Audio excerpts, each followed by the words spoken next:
The trees. I'm Diya Maheshwari and I'll be walking you through this lesson. The Trees by Adrienne Rich. The trees are moving out into the forest that was empty all these days, where no bird could sit, no insect hide, no sun bury its feet in shadow. The forest that was empty all these nights will be full of trees by morning. All night the roots work to disengage themselves from the cracks in the veranda floor. The leaves strain towards the glass, small twigs, stiff with exertion, long cramped boughs shuffling under the roof like newly discharged patients, half dazed, moving to the clinic doors. I sit inside, doors open to the veranda, writing long letters in which I scarcely mention the departure of the forest from the house. The night is fresh, the whole moon shines. In the sky still open, the smell of leaves and lichen still reaches like a voice into the room. My head is full of whispers, which tomorrow will be silent. Listen, the glass is breaking. The trees are stumbling forward into the night. Winds rush to meet them. The moon is broken like a mirror. Its pieces flash now in the crown of the tallest oak. About the poet. Adrienne Cecil Rich was an American poet, essayist, and feminist.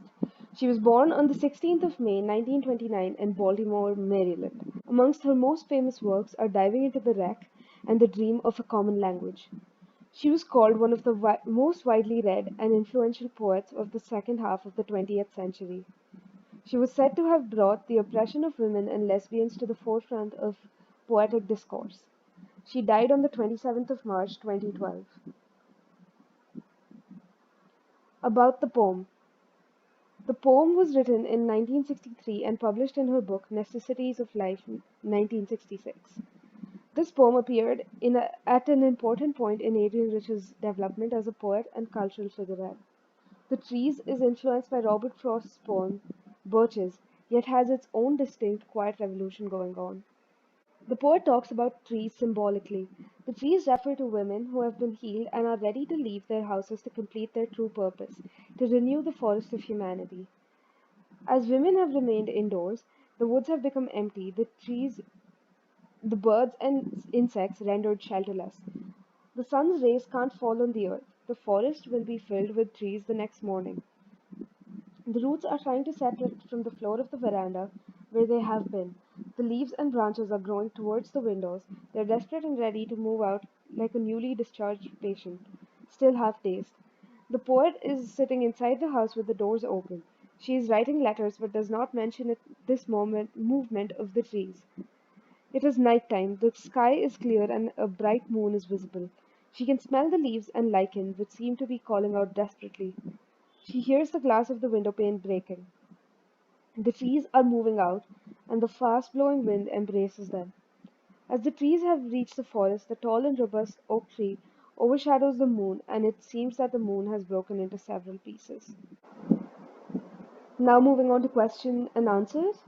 Question 1. Find in the stanza three things that cannot happen in a treeless forest. What picture do these words create in your mind? Sun bury its feet in shadow. What could the poet mean by the sun's feet? The answer. The three things mentioned in the first stanza that cannot happen in a treeless forest are birds sitting on the tree branches, insects hiding in the tree's branches, the sun burying its feet in the tree's shadow.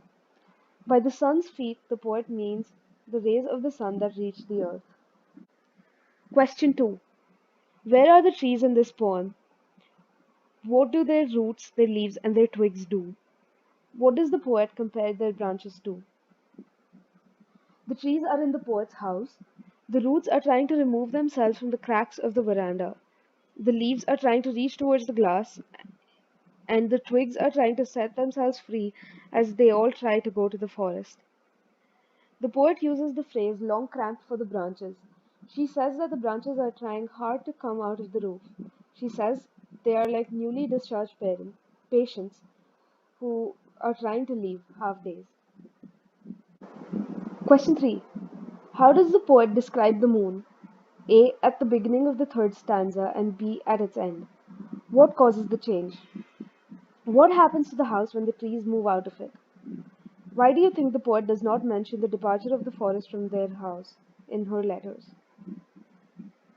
The poet shows the moon as a full moon in the beginning of the third stanza, but at the end of the stanza it is described to be in several pieces. The change in the moon is because the trees have now reached the forest. Their long branches have cast a shadow on the full moon, and now it appears to be shattered. The house becomes silent as the fragrance of the leaves and lichens, which was like a voice urging for a change, can no longer be smelled. The poet does not mention the leaving of the forest from her house because it is an important part of human nature to ignore the important matters of their lives.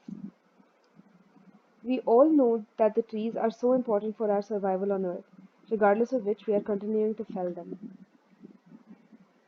Question 4. Now that you've read the poem in detail, we can begin to ask what the poem might mean. Here are two suggestions. Can you think of others? Does the poem present a conflict between man and nature?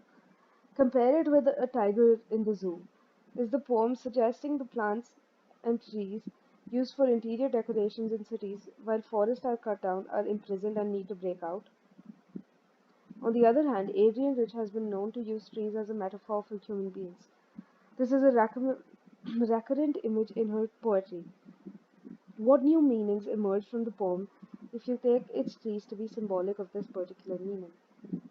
The answer to this question is subjective and it depends on whatever you want to write as a student. And I have put forward an answer I took from successseries.net, and you can use this. However, um, you are expected to write your own answer, and it would be best to do so. You can pause the video here if you want to use this answer. Thank you. I will see you for your next lesson.